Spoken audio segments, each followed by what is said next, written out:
Código Aberto no ar. Obrigado por nos receber e mais um momento juntos com você, jovem, que é a razão de ser desse programa, onde aqui a gente estuda a Bíblia de um jeito bem diferente. E nessa temporada eu estou impaciente, compartilho com você a minha impaciência, porque nunca falamos tanto sobre a posição, a oportunidade e a capacidade que um jovem tem de fazer a revolução.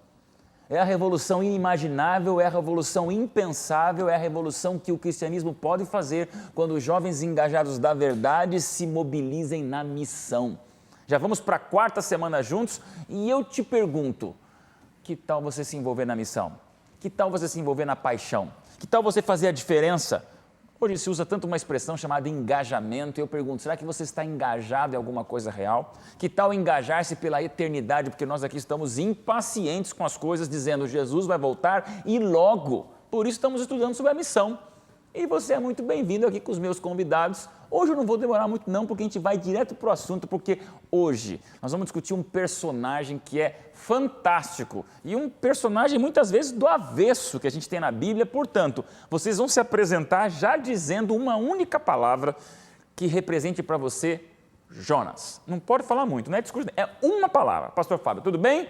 Tudo jóia. Vamos lá, Jonas. Jonas Turrão.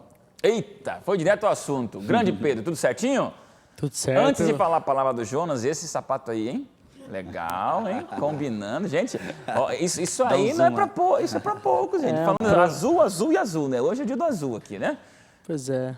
Tem dia que a gente tá direitinho até, né? É, gostei. Jonas. Jonas é contraditório. Legal. E aí, tudo bem? Liz? Tudo bem, tudo Tá certinho. gostando do Código Aberto, né? Sim, Tá bastante. curtindo. Você está contribuindo bem legal. Deus Missionária seja você, louvado. né? Sim, Então, numa missionária. palavra, Jonas. Fujão. Fujão, turrão, contraditório, sobrou para você, Laura. E aí? Oi. Oi, e agora, Jonas? Olha, para mim, Jonas, a palavra para ele é sanguíneo. Sanguíneo? Olha aí, por que não, né? Os sanguíneos entendem o recado da Laura, né? Vamos lá, e aí? Tudo bem, Joyce? Oi, tudo bem. Jonas para você. Olha, passando o traço, humilde. Humilde? Eu vou querer saber depois por quê, hein? Vamos lá, Marquinhos, diz pra mim, uma palavra. Leva o microfone pro Marquinhos, ele vai falar uma palavra. Eu sei que você não gosta de falar muito, toca muito, mas fala pouco, né? Agora me diz, Jonas pra você. Medroso. Medroso. Gente, estamos só começando o programa e promete, porque no mundo missionário, no mundo da pregação do Evangelho, existe um ser humano que recebeu um chamado extraordinário e respondeu de um jeito ainda mais extraordinário. E essa é a razão do nosso estudo de hoje. Quem ainda não orou, eu acho que foi Pedro, não orou ainda, né? Então, Pedro de Azul faz uma oração pra gente. Nosso grande Deus, obrigado, Pai, porque a gente tem acesso à Tua Palavra e porque ela transforma o nosso coração. Que nesse estudo a gente possa receber o que o Senhor tem a nos dizer e a gente possa, a partir de então, sermos pessoas melhores, diferentes, trabalhando para o Teu serviço, Pai. É isso que eu te peço e agradeço. Em nome de Jesus, amém. Amém. Vamos falar um pouquinho, eu quero começar então por você, Joyce. Jonas é tão conhecido, a Bíblia inteira, você sabe que Jonas foi para a baleia, nós vamos discutir um pouquinho mais, nem sei se foi baleia, né? Mas diz pra gente, por que você falou humilde para Jonas? Pensa, ele tinha... Todo mundo pensa de uma forma muito negativa de Jonas, né? E eu creio que ele teve um encontro poderoso com Deus e ele teve que ser humilde para voltar, reconhecer o que ele tinha feito de errado e, no fim das contas, realizar aquilo que ele tinha sido designado para realizar. De alguma forma, ele se encontrou com Deus e teve a humildade de aceitar que ele estava errado e cumpriu sua missão. Você me fez lembrar nosso estudo da semana passada, quando a gente viu lá o grande Naamã, né, o grande comandante das tropas sírias, tendo seu orgulho quebrado em várias camadas por Deus. Eu acho que Jonas realmente descobriu essa humildade através do que ele foi levando de Deus. Do né? sofrimento, né? O nosso estudo aqui faz um título interessante, A Saga de Jonas. Agora, pastor, você também trabalhou com artes cênicas, então a palavra saga nos reporta a filmes épicos, a grandes dramatizações, a coisas incríveis. E aí, por que a saga Jonas? Eu acho que porque Jonas ele foi talvez o profeta mais ousado que a gente tem na Bíblia inteira, né? Ousado porque quem diria não a Deus? Mas ele foi ousado ao ponto de falar assim, Senhor, quer saber? Eu não vou. E eu acho que a única explicação que a gente tem, talvez, para isso, seja que ele tinha intimidade suficiente para poder fazer isso. E não só intimidade, eu acho que ele queria ser completamente sincero a Deus. Eu vejo muitas pessoas hoje no relacionamento delas com Deus, que o relacionamento delas é assim, às vezes as coisas estão tudo ruim, está tudo mal, ela não está gostando de nada, mas ela fala assim, não, Deus está aí no controle de tudo, amém. E ela ora só agradecendo, ela nunca tem coragem de virar para Deus e falar tudo aquilo que ela está sentindo. E Jonas não, Jonas foi completamente honesto com Deus. Eu não gosto desse povo. Esse povo é um povo mau, eles são chatos, eles matam as pessoas cruelmente, eu não quero ir lá pregar para eles. E ele fugiu do chamado de Deus. E quem é que faria isso se não fosse uma pessoa que realmente, né, acreditasse e que deveria ser completamente sincera nas mãos de Deus? Então, talvez por isso que se tornou uma saga, né? Ficou tipo uma luta entre o profeta, o desejo do profeta de se vingar daquele povo, e o desejo de Deus de salvar o povo. A saga dele se dá pelo fato dele não entender os desejos e os planos de Deus, não entender que Deus não faz acepção de pessoas como a gente faz. Deus não julga as pessoas como a gente julga. Deus não ama como a gente ama. Deus ama de uma forma muito mais superior. Apesar dos defeitos e pecados que aquele povo cometia, Deus ainda assim queria salvá-los. Agora, a Laura mencionou uma palavra forte para Jonas, que identifica um temperamento característico de tantos por aí, inclusive tantos líderes, que é o sanguíneo. É o alto e o baixo, é aquela montanha russa de emoções, é aquela mistura de momentos contrastantes, constantes, né, Laura? Quem é Jonas para você? Quando eu olho para o livro de Jonas, essa coisa do temperamento, ela, para mim, está do começo ao fim. A impressão que eu tenho é que, eu digo isso porque eu estou rodeada de sanguíneos, eu tenho muito de ser sanguínea também. Você tem um pouco de sanguínea, então? Sim, então essa coisa assim, não quero, não vou. Vai para a direita, não, vou para a esquerda. Essa coisa assim, do impulso, entendeu? Depois, eu acho que ele até se arrepende, ele tem essa coisa que é típica de sanguíneo mesmo, que fala, depois se arrepende. E essa coisa da opinião, do impulso, assim. Então, ele não conseguia esconder. Os sanguíneos controlados, eles têm essa coisa de tentar dar uma segurada no temperamento. Moldando, né? Mas aqui nesse livro está claro que, assim, ele sentia, falava, pum. E aconteceu várias vezes, né? Não quero ir para Nínive. Aí foi, aí salvou o povo. Não, por que salvou? Não queria que salvasse. Aí cresceu a planta. Mas eu não acredito que a planta morreu. Então, essa coisa do temperamento dele, acho que era uma coisa forte. Agora a pergunta, Jonas fugiu de Nínive por causa do medo, ou por causa da preguiça, má vontade ou por alguma outra razão? E aí, Iris? Bom, para ser bem sincera, eu acredito que todos nós sempre fugimos por diferentes razões, né? Não dá para dizer uma que tenha sido o caso, mas vendo tudo, a forma como ele era, quem sabe foi realmente por, como a Laura falou, quem sabe ele estava já obstinado, não gosto, né? A gente pode imaginar mil coisas, mas eu acho, sinceramente, que a história de Jonas está na Bíblia com tanta riqueza de detalhes para mostrar, olha, qualquer um pode ser missionário. Meu filho, estou te falando, qualquer um. Sabe aquele cara ali? Olha aquela história, até Jonas podia. Então, eu também podia. Então, eu acho que é a história que mostra, assim, que qualquer pessoa com suas imperfeições pode fazer a obra de Deus. Até acho bem engraçado quando tem gente que fica assim, não, porque eu gosto muito de fulano, ele não é perfeito. Eu fico pensando, quem é, meu filho? Por que você sempre bota isso na história? Ninguém é perfeito. Ou se a gente for olhar na Bíblia e pensar assim, quem foi perfeito na Bíblia? Quem foi perfeito, eu prefiro nem chegar nessa perfeição, porque Davi foi perfeito, e eu não quero aquela vida para mim. Então, a gente vai vendo que Deus quer usar a gente do jeito que a gente é, independente dos nossos defeitos, das nossas qualidades, do que a gente pensa que é qualidade, Ele quer usar a gente. Agora vamos falar um pouquinho dos ninivitas. Existem certas ordens de Deus que dá medo, gente, não adianta. Vamos definir um pouquinho os ninivitas, né? Um dos povos mais fortes na idolatria, na brutalidade. Eu estava pesquisando um pouquinho, vocês sabiam que os ninivitas foram um dos precursores do empalamento. Empalamento, só para você entender agora, apesar de ser grotesco o que eu vou falar, era uma cerimônia de morte das mais dantescas junto com a crucifixão. O que era o empalamento? Você pegar um tronco de árvore, afinar na ponta, bem afinadinho, deixando um imenso lápis bem pontudo, e o indivíduo era jogado literalmente em cima do lápis desse tronco, de maneira que entrava por baixo, saía pela boca e a pessoa ficava empalada.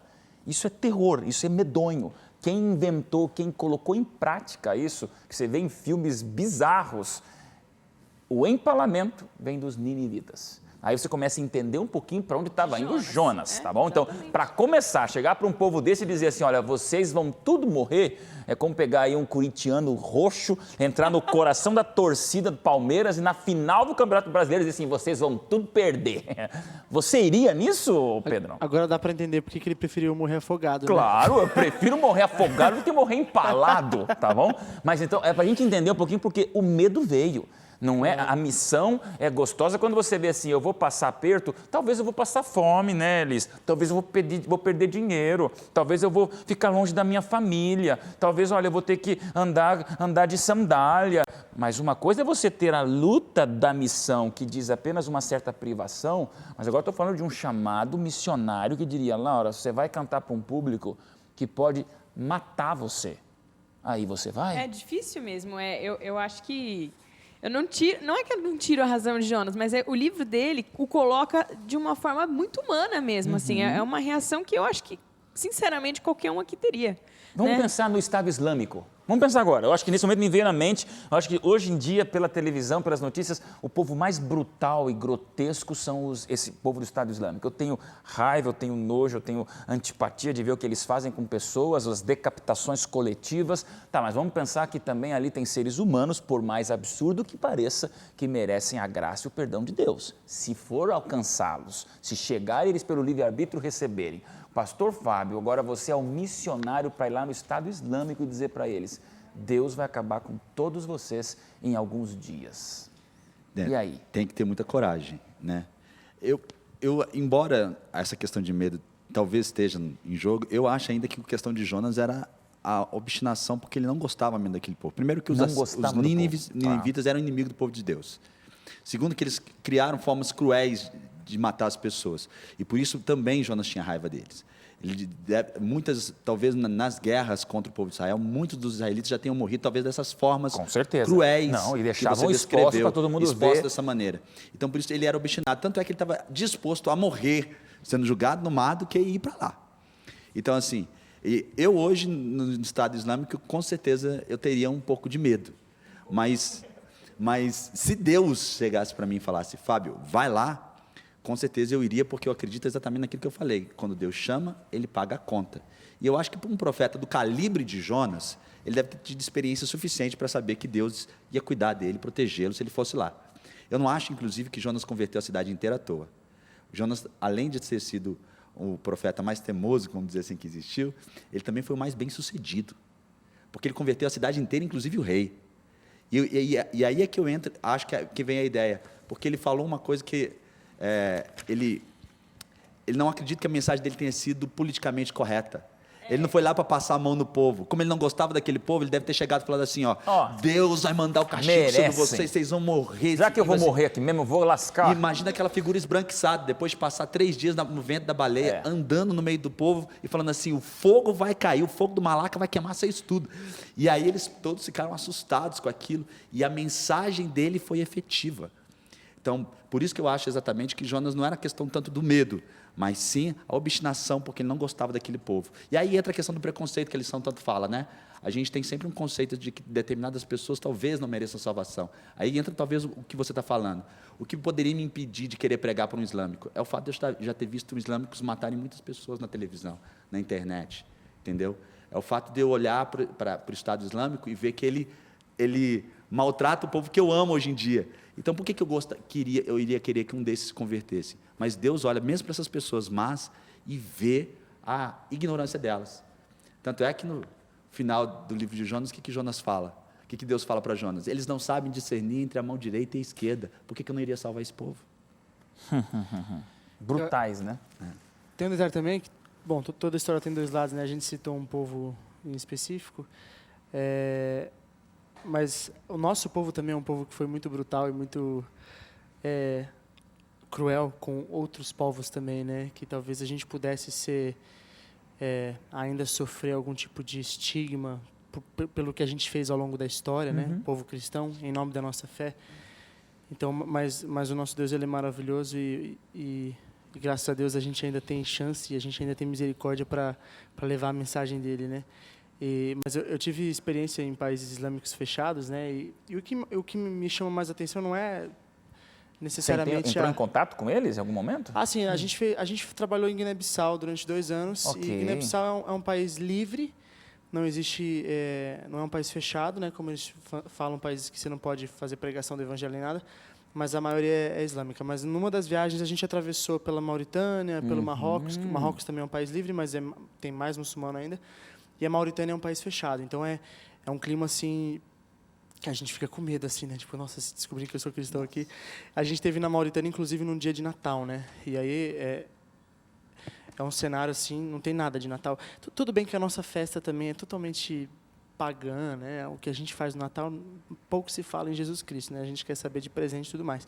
Mas era estranho a gente não ver um pinheirinho, não ver nada que lembrasse o Natal. E uma sociedade inteira que não lembra, que não comemora uma data que supostamente seria o nascimento de Jesus, né? Então, naquela ocasião, eu falei, meu Deus, eu soube que tinha um missionário adventista lá em algum lugar, que a gente não podia nem entrar em contato, nem nada. Mas eu pensei, meu Deus, eu não queria trabalhar aqui. Espero que Deus não me chame. Eu passei assim pela Mauritânia, assim, ai, nossa, tomara que eu não sinta nenhum coisinho no coração para eu estar aqui, porque a gente está acostumado a ser benquisto, né? O que você falou, tipo, o Dalai vai cantar para alguém que quer te matar. Bom, não vou cantar para quem quer me ouvir. Eu vou falar para quem quer me ouvir. Essa é a visão higiênica da missão. Exato. Eu vou para aqueles que querem, então eu sou um grande missionário recebido por todos que me querem. Mas agora está falando da missão real, nua e crua, de você ir para um lugar que vai matar você e você tem que ter uma mensagem de Deus para eles. E só um detalhe, rapidinho, Laura, antes dela completar. O Jonas, ele... Eu acho que até o lance do barco lá, dele ter pulado no mar, foi uma coisa que fez ele perder o medo também de morrer, né? Porque ele viu que Deus salvou ele dentro do mar, né? Que era um lugar muito improvável dele ser salvo, dentro de um peixe. Né? Então, tipo, acho que depois que ele saiu dentro do peixe, ele pensou, bom, se eu não morrer afogado, Deus mandou um peixe segurar durante 3 dias aqui para eu não morrer, deve ser porque ele não quer que eu morra. Então eu vou lá pregar para esses caras da forma mais destemida possível, porque eu tenho certeza que Deus não me quer morto. Aí eu acho que foi até um fator usado. Né? Eu ia só completar que chega a ser engraçado, mas é verdade. Você falou, nossa, eu não queria que Deus me chamasse para cá. Eu já presenciei isso, esperando uma resposta de Deus e tal. Aí falei com a pessoa, mas e se Deus responder isso? Então, esse é o meu medo. Mas já ouvi isso aí, não. Vou fazer um pacto com Deus, mas e se Deus, é aquele que eu quero namorar? Não, mas se Deus disser não vou nem perguntar. É isso, não. Isso acontece. Bom, nós temos que chamar um intervalo, mas olha a pergunta cabulosa que eu vou fazer para vocês, e aqui a gente não ensaiou isso. Nós falamos tanto sobre o livre-arbítrio de Deus em relação à nossa resposta, à nossa vontade. Deus é tão amoroso que deu o direito lá a Adão e Eva, na nossa primeiro estudo dessa temporada, a inclusive odiá-lo. Se Deus é o Deus do livre-arbítrio, por que mesmo Jonas, querendo cair fora da missão, ele se mandou para Jope, Deus fez o barco naufragar, um peixe engoli-lo e jogá-lo vomitado em Nínive? Ele não queria ir para Nínive e o peixe vomita ele em Nínive. Eu quero saber de vocês, que livre-arbítrio missionário é esse Deus que obrigou Jonas a ir para Nínive? Olha aí, hein? Já já a gente volta.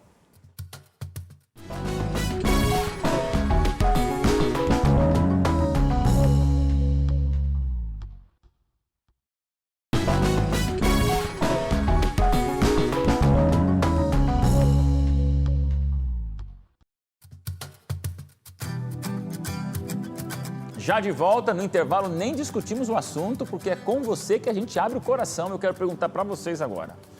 Um Deus que respeita o ser humano pelo livre-arbítrio, como é que ele obrigou Jonas, através de um peixe, lhe mandar para Nínive? Olha, quando você perguntou, eu fiquei pensando na minha própria experiência. Eu acho que uma coisa que é muito forte, quando a gente nota também na Bíblia como um todo, nos outros também, nos apóstolos, outros casos, que a gente percebe que depois que você faz um compromisso com Deus, você tem que se preparar. A gente tem livre-arbítrio realmente, mas no momento que a gente fala, Senhor, eu te entrego tudo, a minha vida toda, se prepara. Vai acontecer como aconteceu com Abraão, vai acontecer como aconteceu com Jonas, que Deus vai te levar em muitos momentos para lugares que você não queria. E tudo isso porque primeiro você fez um compromisso. Você pode voltar atrás, tá? Você pode voltar, deixar para lá. Mas isso é uma coisa que eu admiro em Jonas. Realmente dá para notar pelo fato de que Deus continuou guiando, mesmo de forma difícil para ele, que o compromisso ainda estava feito e que ele não cancelou o compromisso. Então, até o ponto que você fala, olha, não mexe mais comigo, Deus, eu não quero mais, você vai ter que aguentar isso. Sem porque contar que a Jonas sua não virou vida profeta mudando nessa totalmente. hora, ele já era um profeta antes. Então, Exatamente. o chamado para ele ser profeta, acho interessante a tua resposta, aconteceu num outro momento, ele poderia dizer, não, Deus, eu não quero ser profeta, e teria sido respeitado por Deus. E é a Mas realidade. ele já era profeta aqui. Exatamente. E Agora é Deus uma vai questão de mudando a ordem. sua vida. Às vezes a minha família para e fala assim, Liz, mas será que não era melhor você ter... Quando eu virei missionária mesmo, eu tinha chamados para fazer mestrado e tudo mais, tinha 3 mestrados engatilhados já, e larguei tudo. E às vezes até hoje algumas pessoas da família falam, mas Liz, não teria sido melhor ter, né, atrasado um pouquinho mais a questão da missão, ir para uma missão num ano depois ou 2 anos depois para ter feito isso?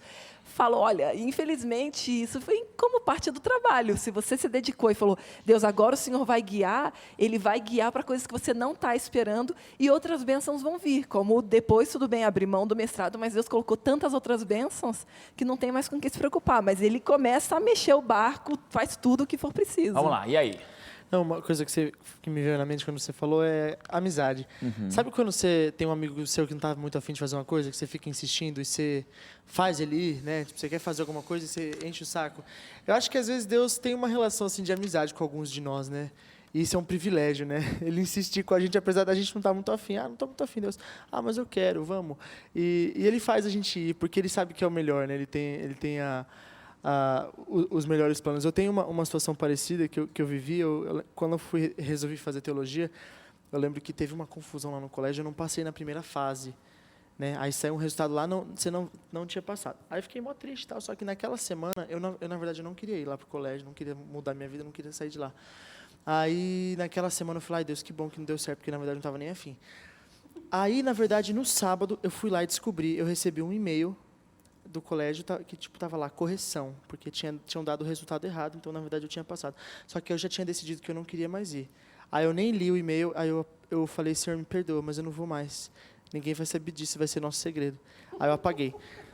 Aí eu saí assim, né, tipo, ai meu Deus, o que eu fiz, né? Aí eu cheguei no pátio, era uma viagem do coral. Aí o regente do coral tava com o telefone na mão assim e falou: alguma pessoa que ele nem conhecia tinha ligado para ele, falando que tinha visto meu nome na lista e falou para eu avisar. Aí ele chegou simplesmente no meio do pátio, assim, com todos os coristas ao redor e falou assim: Pedro, você passou em teologia, você vai para o colégio. Aí eu olhei assim e falei, nossa, né, tipo, acabou de me expor na frente de todo mundo. Eu falei que ia ser um segredo meu e seu, que eu não ia, né? E aí me colocou ali, né? Eu não tive muita escolha, né? Eu falei, não, tudo bem, eu fui, né? Então, eu acho que ele tem algumas liberdades com aqueles que se colocam à disposição. E na história de Jonas, você vê isso. Por mais que ele não estava afim, mas ele não deixou de crer. E você sabe que ele crê, pelas coisas que ele fala depois, pela forma como ele agiu. Jonas era amigo de Deus. E Deus, ele podia contar, ele podia exigir um pouquinho além daquilo que Jonas talvez gostaria de dar ou não. Eu acho que tem muito a ver com aquilo que a Laura falou, sabe? Quando você tem medo de um chamado, que você não quer... Deus, por favor, me chama para qualquer lugar, menos para aquele. Mas Deus, às vezes, tem um plano para você lá, que depois, quando você for, você vai gostar. Você vai achar aquilo uma coisa maravilhosa, mas ele tem que te convencer disso. Mas toda a história da salvação tem a ver com isso, viu, Adeilson? Não pense, por exemplo, aquele texto da Bíblia que fala assim, quando Jesus fala, eu vim ao mundo para conduzir os homens ao arrependimento. Ninguém quer se salvar, mas Deus tem que nos convencer de ser salvo. Tá? Então ele veio conduzir os homens ao arrependimento. A palavra ali usada é a palavra metanoia do grego. Meta significa além. Noia tem a ver com pensamento, com mente. Então, a melhor tradução de metanoia seria uma expansão da mente. Imagina Jesus falando, eu vim ao mundo para convencer os homens, para mostrar aos homens, para levá-los a uma expansão da sua mente, para que eles possam enxergar algo que eles nunca enxergaram na vida deles e que, enfim, eles experimentem uma nova realidade. Algum tempo atrás, tem uma menina aqui da Novo Tempo, que você conhece bem, a Nayara. A Nayara dá um testemunho dela que é lindo. E o testemunho dela é que ela ia para o Rio de Janeiro, encontrou um amigo lá que ensinava a Bíblia para ela lá. Depois ela voltava para Três Corações, que é a cidade natal dela, onde tinha amigas. Ela ia lá e estudava a Bíblia. Quando vinha para Três Corações, saía com as amigas. Um dia ela veio para Três Corações, depois de 3 meses estudando a Bíblia, e as amigas viram para ela e falam assim, vamos para a balada. E ela vai para a balada. Só que ela chega lá na balada, vê aquelas meninas dançando, aquelas luzes, o pessoal bebendo, tudo. 3 meses depois de estudar a Bíblia, ela olha para aquilo e fala, meu Deus, isso aqui é um inferno. Por quê? Porque a mente dela expandiu. Ela viu algo além, que ela nunca tinha enxergado antes. E Deus tem que estar o tempo inteiro fazendo isso com a gente. É o objeto da salvação. Fazer o quê? Fazer com que a nossa mente expanda para que a gente possa enxergar uma outra coisa. No caso do profeta Jonas é a mesma coisa. Ele não enxergava o amor de Deus. Ele precisava entender que Deus amava mesmo aqueles falhos e pecadores. De Cristo morreu por causa dos pecadores. Ou seja, Deus não queria só salvar os ninivitas, mas queria salvar o próprio Jonas. Deus não salva só gente boa. Agora chegamos nos ninivitas. Há uma revolução, há uma transformação, o impensável acontece um reavivamento. A gente acreditaria nos algozes do Estado Islâmico, de repente dizendo, olha, nós vamos fazer aqui madrugadas de oração e jejum, mas agora nós somos cristãos aguardando a volta de Jesus e amor ao próximo como a si mesmo. A gente acreditaria fácil nisso, porque agora vem o contraste de Jonas. E aí é o que eu amo, a situação do sanguíneo, do contraditório, de toda essa revolução que é a vida de Jonas, porque depois de sair do barco, da baleia, ele fala, tá, então é para pregar, vou pregar. Mas eu não quero que esse povo se converta. Mas se converte. E aí quando se converte, fica lá em cima, cai fogo, cai fogo, cai fogo, e de repente não cai fogo. Como é que é esse lado egoísta, esse lado cruel, esse lado sanguinário e raivoso e vingativo? Agora que Jonas veio até ali é para matar os 120 mil que empalaram talvez 500 mil. Mata todos. E o fogo do céu não cai já, Laura. Eu ia fazer uma comparação antes de responder isso, entre o que aconteceu com Jonas, de ele não querer ir. E assim, quando a gente é humano, o próprio Jesus na cruz teve um momento que ele não queria mais, ele estava sofrendo. Só que aí é a diferença, né? Entre Jesus, que salvou, conseguiu completar a missão, e Jonas, que completou a missão, mas era humano.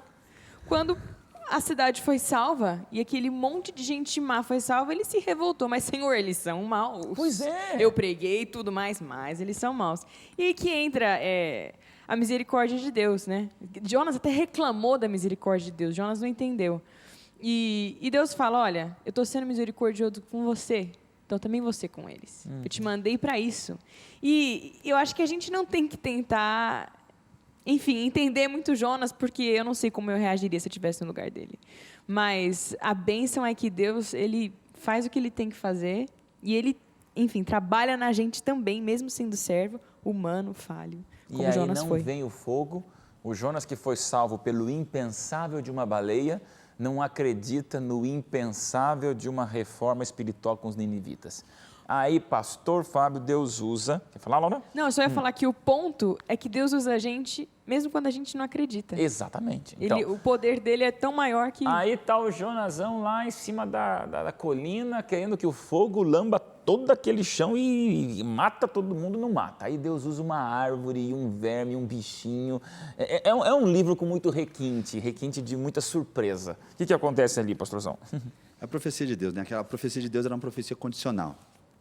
Deus não tinha mandado Jonas lá à toa, tinha mandado para realmente converter o povo. Mas mesmo depois de ter convertido o povo, ele não estava feliz. Daí que vem a minha ideia de que ele estava realmente com raiva, não era o medo que estava motivando Jonas a não ir. Era a raiva, ele queria que aquele povo morresse. E ele vira para Deus no final e diz assim, Senhor, eu não queria ir por causa disso, porque eu sabia que o Senhor era misericordioso, o Senhor era bom demais. Eu sabia que se eu fosse, aquele povo ia se converter e o Senhor não ia causar destruição. E Deus teve que mostrar para Jonas que aquele povo lá tem muito valor. E é para isso que serve a árvorezinha, o vermezinho lá, que destrói a árvore depois. Jonas fica tão sentido com o verme que destruiu aquela árvorezinha, mas ele não ficou sentido com milhões de pessoas que não sabiam discernir entre a mão direita e a esquerda, diz Deus, que eram ignorantes. E Deus queria mostrar a salvação para eles. Deus queria conduzi-los à metanoia, a uma expansão da mente. E Jonas foi o instrumento usado para isso. Só que Deus não fez isso só com os ninivitas, fez isso com Jonas também. Eu acho que essa é a parte que mais me chama a atenção na história pelo seguinte: se Deus virasse para mim e falasse assim, Liz, vai para tal lugar como missionária, e se o que ele diz aqui é verdade, que ele diz exatamente no capítulo 4 do livro de Jonas, a partir do versículo 2, ele fala que, não, Senhor, eu me adiantei fugindo para Tarsis, porque eu sabia que o Senhor é Deus clemente, misericordioso e tardio em graça, e grande em benignidade, e que te arrependes do mal. Então, é curioso para pensar, porque se era realmente esse o ponto que estava na cabeça dele, e vai ver realmente, é muito estranho, porque ele está contando que ele falou assim, olha, eu já sabia que eles iam se arrepender, que o Senhor ia mudar tudo, então eu preferi não fazer. Espera aí, que lógica é essa? É como se falasse assim, Liz, vai para tal lugar e prega lá, porque eles vão se arrepender e vai dar tudo certo. Se ele já tinha essa ideia de que isso ia acontecer, o sucesso era garantido, e mesmo assim ele então ficou com receios. Então, o que está acontecendo? Jonas estava cansado da misericórdia de Deus. Isso que é o Cansado da mais misericórdia de Deus. Deus é curioso. muito misericordioso. Só que tem alguma coisa por trás dessa história, né? A gente sempre mas se a gente for mais fundo, vai encontrar mais coisa. Que realmente, se a gente começar a notar, a impressão que dá pelo texto bíblico é que ele realmente estava mais com medo do que acontecer com a reputação dele do que realmente com o que ia acontecer com as pessoas. Porque ele disse que ele já sabia que isso ia acontecer. E que provavelmente, eu posso entender assim, que provavelmente ele ia sair de mentiroso na história. Viu? O senhor falou que era para falar que vai, né, cair aí fogo, que na verdade vai vir a destruição, diz, né, no capítulo 3, versículo 4, que a pregação dele era: ainda 40 dias e Nínive será subvertida. Então a pregação dele já era falando que ia acontecer alguma coisa. E aí agora Deus muda tudo. Como é que eu fico nessa história? O medo maior dele era a difamação, na verdade. Como é que eu vou ficar como profeta que fala uma coisa e depois acontece outra? Ele E estava muito mais triste. preocupado com a reputação do que com a salvação. Exatamente, isso que é muito triste. Assim, quem já não passou por história de ser difamado, né? Agora, e às vezes a difamação só machuca porque a gente estava tão preocupado. Então, deixa com eu a tocar nossa nesse assunto, reputação. porque às vezes Deus vai nos chamar para ser missionários para pagar mico. Deus vai nos chamar para ser missionários para Pra ser mal ser compreendido, vergonhado. exatamente. Então, uma coisa é você saber que você vai ser recebido. Agora, imagine, é interessante, porque Jonas ficou bravo 2 vezes, né? Primeiro porque Deus perdoou 120 mil. Depois porque Deus não perdoou uma planta. Não é quase ridículo? Ele ficou bravo porque 120 mil viveram e ficou bravo porque uma planta morreu. Não estou dizendo aqui que uma planta não seja importante, gente, tudo bem. Mas não vamos também dizer que tem ser, que tem uma alma numa planta, que tem um senso de felicidade, que a gente conversou no primeiro programa. Não, é uma planta. Então, entre 120 mil pessoas e uma planta, por favor. Agora, essa contradição é a maior prova de que Deus chamar-nos para ser missionários, quando a gente sabe que vai defender uma causa e vai acontecer uma coisa. Agora, Deus chamar-nos para ser missionários, para fazermos papel de bobo, aí é difícil. E talvez isso aí que pegou no lado de Jonas. Eu tenho certeza e, novamente, foi uma reação muito humana, assim. Só acho incrível como ele foi atrevido, né? De reclamar com Deus, de falar, Senhor, por favor, e ficar bravo, enfim. Mas é aí que entra a nossa submissão como servo. Se a gente está se dispondo, se a gente já aceitou o chamado de Deus, tem que ir para onde Ele mandar. É uma educação para a gente, para os nossos medos, para a nossa humanidade, para a gente realmente se humilhar e ser humilde, como a Joyce falou, e realmente obedecer, que é onde tudo começa. A gente está aqui para servir e é para isso. Agora, que a nossa caminhada na Terra como servos vai ser fácil, isso Não a vai, gente pastor. não Conselho pode. para um jovem que quer ser missionário, mas não quer pagar mico. Vixe, não vai ser missionário. Simples assim. Exato. Pronto. Se você quer ser missionário, você tem que aprender que Deus é quem vai conduzir as coisas. E eu acho assim, o sentimento de Jonas foi muito humano, né? Eu fico pensando hoje, como que a gente pode se sentir assim? A gente não fica, às vezes, com raiva com alguma coisa? A gente não fala assim, esses políticos tinham tudo que morrer mesmo?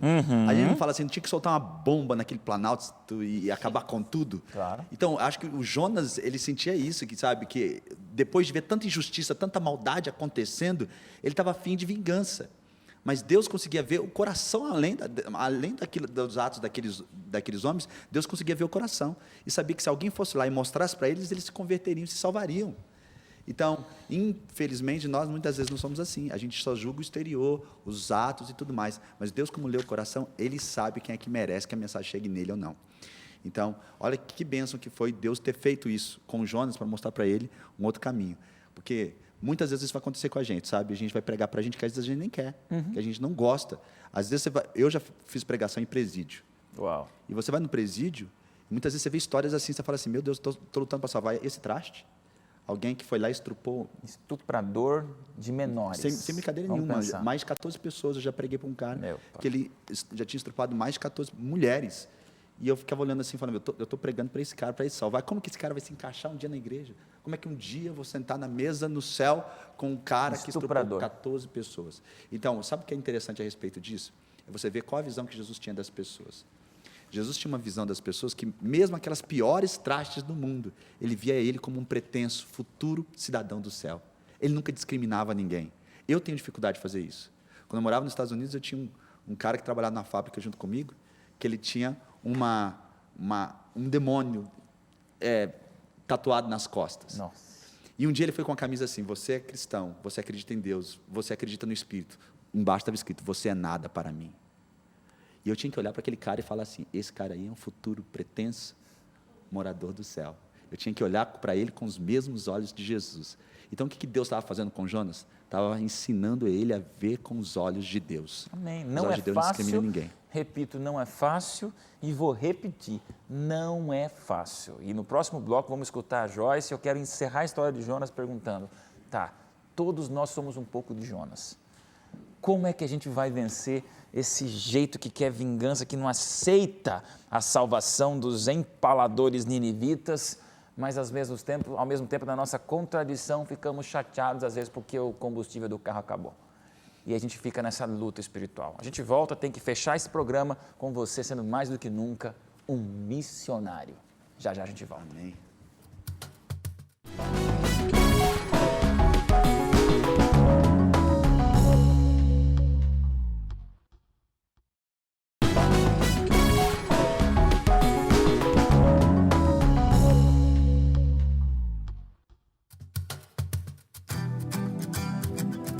De volta, terceiro e último bloco, já acabou o programa, passa muito rápido e a gente fica feliz em ter você com a gente. Jovem, quer continuar um pouquinho mais no Código Aberto? Quer prolongar esse momento que a gente fica sincero mais do que nunca com você, junto de você, participando da tua vida? Entra lá no Selfie do Código, entra lá no Facebook, nós temos as redes sociais para prolongar o nosso encontro. Eu quero dizer para vocês, todos os dias eu gravo um vídeo lá, eu leio, pode ser 200, 500, 1000 recados, eu leio, observo, alguns a gente dá um like, curte, responde até. Por quê? Porque você, jovem, salta do anonimato para ser tremendamente importante para cada um de nós aqui da Novo Tempo. Entra no Facebook do Código Aberto, assista o Selfie do Código e não esquece, hein? Hashtag meu selfie do Código, tira uma foto, bate um selfie mostrando que está assistindo nosso programa, posta lá para a gente curtir junto essa participação, essa mobilização de jovens em função da verdade aqui na Novo Tempo. Música, Joyce. Pois não. Última participação com a gente, foi bom ter você aqui 4 semanas com a gente, Passou tão né? rapidinho, né? Que legal, mas tá na hora de voltar lá para os filhões, para o maridão, né?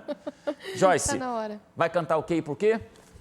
Deus provê alguns encontros para a gente muito especiais. Esse encontro que Ele proveu dentro de um grande peixe, e não é à toa que as crianças ficam desesperadas por causa dessa história, e a gente passa uma infância inteira ouvindo e se acostuma com isso, mas se você parar para pensar, é uma loucura. Deus proveu um encontro com Jonas dentro de um peixe enorme.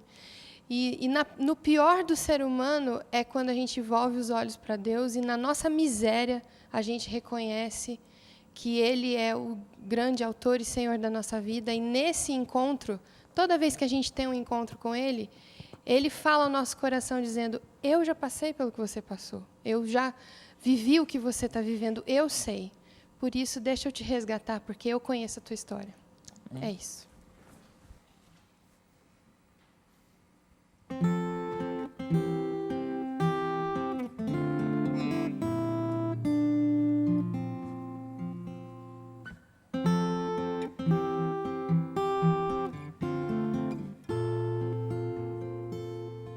Jesus me encontrou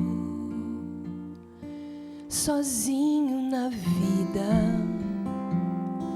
ergueu-me do lodo com dó e paixão, curou minhas dores, limpou as feridas e ouviu os lamentos do meu coração. Jesus me estendeu a mão tão querida e olhou-me nos olhos com pena de mim. Mostrou-me que ainda posso ter paz nesta vida e com grande ternura falou-me assim. Eu sei o que é ser ferido e magoado, um só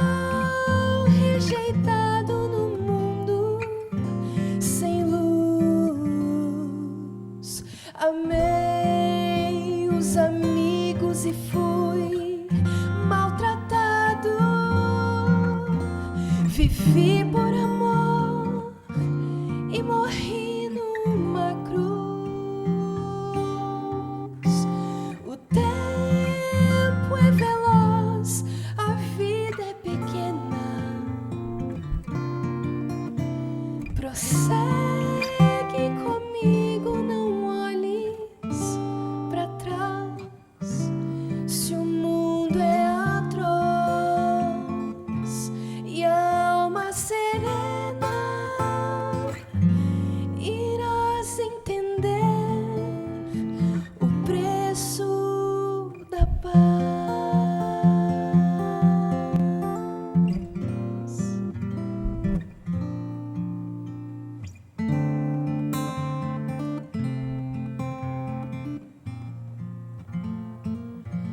Jesus me aceita do jeito que estou.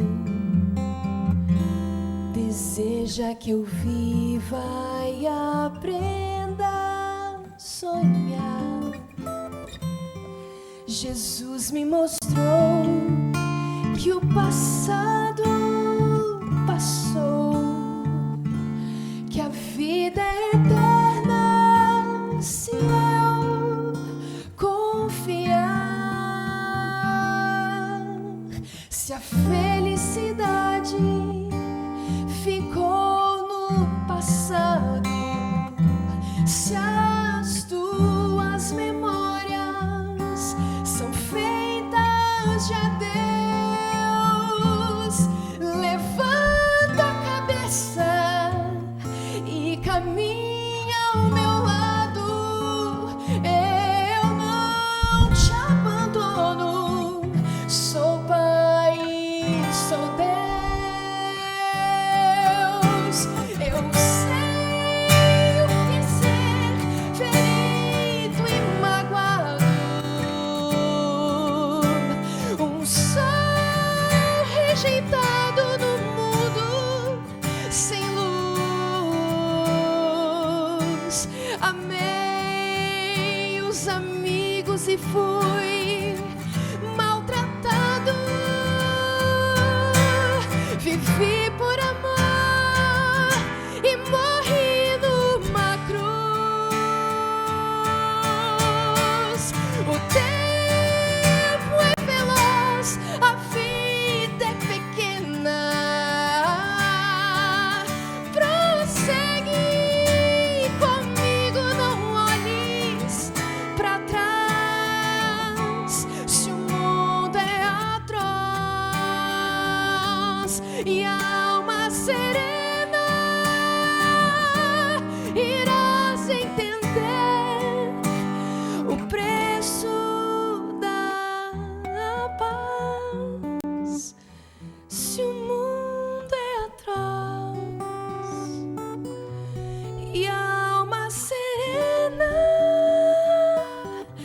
irás entender o preço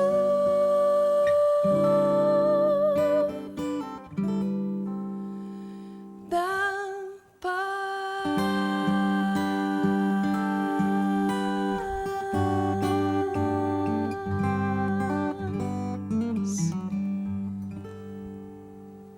Meu amigo, que música mais linda! Quem que fez essa música? Lineu Soares, Valdecir Lima. Lineu Valdecir. Que letra! A dupla dinâmica. Que sermão cantado. Essa é uma temporada extraordinária. Olha, telespectador, eu vou te dizer uma coisa. É uma temporada especial com gente que canta, com gente que compõe, com gente que vive a sensibilidade da música, mas também que vive com a sensibilidade das lutas. Marquinho, obrigado. Acho que a gente não te encontra aqui nesses próximos dias, mas a gente se encontra na próxima temporada. Você é uma bênção de Deus. O teu dom musical me surpreende toda vez que eu escuto e Deus tem um plano extraordinário para você, para a tua família e para a tua eternidade. Joyce, obrigado. 4 sábados juntos, 4 semanas juntos com você. E Deus te abençoe. Amém. Mãezona, esposona, mas também cantora e missionária. Por que Amém. não, né? Missionária, o mais importante. Está acabando o programa, temos alguns minutos apenas. Eu quero perguntar para vocês. Depois de estudar a história de Jonas, depois de ver o covarde, o sanguíneo, o inconsequente, o incongruente, mas também o humilde, o que aprendeu, o que é que vocês sentem em relação à missão? O que a gente leva de Jonas para a nossa vida como missionários? Eu sinto que não é fácil. Acho que já vivi isso algumas vezes, aí todo mundo que é servo em algum momento vive isso. Mas quando a gente realmente se coloca nas mãos de Deus, mesmo quando a gente duvida da missão que Ele tem pra gente, ela é eficaz, porque quem está fazendo é Deus e não a gente. Então acho que essa história de Jonas deixa isso bem claro, assim, mostra bem o lado humano, mas também mostra o poder de Deus. E através desse lado humano, um Deus que recorta, entrecorta e ajeita a nossa vida, né? O Jonas medroso, covarde, tudo isso, mas é o Jonas que aprendeu lições e emudeceu perante o jeito misericordioso de Deus. Usar a baleia, usar a planta e usar os próprios ninivitas para também, dos 120 mil ninivitas salvos, foi 120.001 salvos naquele dia. Porque eu acho que Jonas estava precisando levar ali um recado de Deus para na humildade entender que a salvação é para todos, inclusive para ele, né? Fala. Acho que outra lição muito importante da vida de Jonas, dessa história em específico, claro, é exatamente que a gente tem que ter amor pelas almas. Em que sentido? Você vai ter que aprender isso em algum ponto da missão. Seja você já vai com isso aprendido ou vai ter que aprender lá. E Deus vai usar plantinha, vai usar tudo porque Ele é muito pedagógico. Ele gosta mesmo da sala de aula, de ensinar você toda, assim, com toda a didática que é preciso. Mas eu acho que o amor às almas era justamente o que estava faltando, e por isso que ele se preocupou com a reputação, com tudo, menos em se alegrar com o resultado da campanha evangelística dele, que foi, sem dúvida, uma de muito sucesso. E por isso eu acho que 1 João, capítulo 5, versículo 1, ajuda a gente a compreender isso, porque fala aqui, na carta de João, que todo aquele que crê que Jesus é o Cristo é nascido de Deus. E todo aquele que ama ao que o gerou, também ama ao que dele é nascido. A verdade é que se a gente realmente ama Jesus, a gente vai amar todos os que são dele. E o mundo todo é dele. Então, o amor pelas almas, acho que, somando tudo que a gente está aprendendo, que são aspectos importantes para ser um missionário, dar um passo de fé, tudo que a gente já conversou nas semanas anteriores até agora, a próxima dica que eu daria para você ser um missionário é: já se prepara, já faz a lição de casa, que é aprender a ter amor às almas acima de tudo. E aí Deus vai te brindar com sucesso no campo missionário. Vamos lá, e aí, Pedro? Eu concordo com ela, eu ia falar justamente isso, que a maior lição é a gente ter, que Deus ensinou para Jonas, é o amor pelas almas, né? E eu acho que a história de Jonas é um aprendizado para o missionário, né? Não necessariamente para uma missão específica, mas para o missionário, é cheio de lições. Ele era um cara muito falho, e eu acho que a Bíblia é um livro fantástico, porque tem história de gente real, igual a gente. E o Jonas é como todos nós somos, mas ele foi bem sucedido porque Deus estava com ele, e isso é o fundamento de toda a missão. Não importa quem você seja, o que você faça, quais sejam os seus problemas de caráter, quais sejam suas qualidades, seus dons, o que vai definir o sucesso ou o insucesso é Deus estar com você. E acima de tudo, você ter a mesma paixão que Ele tem, que é a paixão pelas almas. Então, essa é a grande lição para o missionário, né? Pastorzão? A coisa que eu aprendi é que a coisa mais importante para Deus são as pessoas. Às vezes a gente se preocupa muito com teologia, com conceitos e até mesmo com a minha própria maneira de pensar. Mas Deus ama pessoas. Tudo que Ele fez foi por causa das pessoas. E eu acho isso super importante. A diferença entre graça e misericórdia é exatamente essa. Graça é quando Deus te dá aquilo que você não merece. E misericórdia é quando Deus não te dá aquilo que você merece. Aquele povo merecia talvez um castigo, mas ainda assim Deus foi bom com ele. E ele foi o primeiro a dar o exemplo daquilo que Cristo há muito tempo já disse: orai pelos seus inimigos e amai aquelas pessoas que te fazem mal. Dê a outra face. Eu acho que Jonas precisava aprender isso desde cedo, e Deus mostrou bem claro que a coisa mais importante para ele são as pessoas. Pastor, fantástica declaração. Graça, ganhar aquilo que não merece. Misericórdia é não ganhar aquilo que merece. Eu quero gastar um tempinho nesse finalzinho de programa, olhando para você, João, e trazendo talvez uma das mensagens mais fortes de um dos livros cabeceira da minha cama depois da Bíblia, porque no assunto do Código Aberto existem alguns livros voltados para os jovens. Tem uma grande escritora do mundo evangélico chamada Ellen White, e ela escreveu há muitos anos atrás Uma mensagem que parece que nunca esteve tão moderna e tão atual, tão na vanguarda quanto agora. Na página 206 do livro Mensagens aos Jovens, olha o que ela diz. Eu vi que muitas pessoas se salvariam caso os jovens estivessem no lugar em que deveriam ser achados, consagrados a Deus e à verdade. Depois de a gente falar de Nínive, de um Jonas que apesar de incongruente, inconsequente, mas foi lá, falou e 120 mil pessoas foram salvas. É mais do que um Maracanã lotado de gente, pessoas dizendo assim, eu quero a salvação, porque eu nem sabia que era possível. E gente bruta, gente terrorista, gente do mal, mas gente cuja misericórdia chegou até eles. E o que me preocupa, Laura? Jovens que deveriam estar no lugar que tinham que estar, mais gente seria salva ali. Se você não tivesse ido para a missão, teria uruguaios e nova-iorquinos que não teriam sido salvos. Você já pensou nisso? E aí, jovem, eu quero nesses últimos 2 minutos de programa olhar para você e te desafiar. Sabe por quê? Tem gente perdida porque talvez você não esteja no lugar que deveria estar. Uau, pastor, isso pesa no meu ombro. Claro que pesa. O chamado de Deus é para o serviço. Se a Laura só quisesse cantar num lugarzinho certinho ali, teria gente que não seria salva por públicos que você foi pela missão. Teria pessoas que não estariam, pastor, sendo salvas se você não tivesse aceitado voltar lá do conforto da tua vida nos Estados Unidos e enfrentar uma missão aqui no Brasil. E eu te pergunto, você está no lugar que deveria estar? Agora, essa resposta você não precisa nem me dizer. É só você com teu Deus. Quer escrever no Facebook? Pode colocar aí tua opinião. Mas de coração, você sente que você está fazendo o que deveria estar, no momento em que deveria estar, com o Deus que você deveria estar? Ou você é uma farsa? Ou você é uma cilada? Ou você é uma maquiagem? Você está feliz com o que você faz? Você se sente realmente comprometido com uma mensagem? Aí, jovens, quando eu falo sempre para você que eu acredito que Jesus tem que voltar na nossa geração, o tempo está passando, já fiz 40 esse ano, estou preocupado, Jesus não voltou. Por quê? Será que eu estou fazendo o que eu deveria estar fazendo? Será que todos nós estamos mobilizados? Ou nós estamos nos divertindo com conforto, dizendo assim, não, meu Deus, eu pego um barco para Jope porque Nínive que se lasque. Tome cuidado, jovem.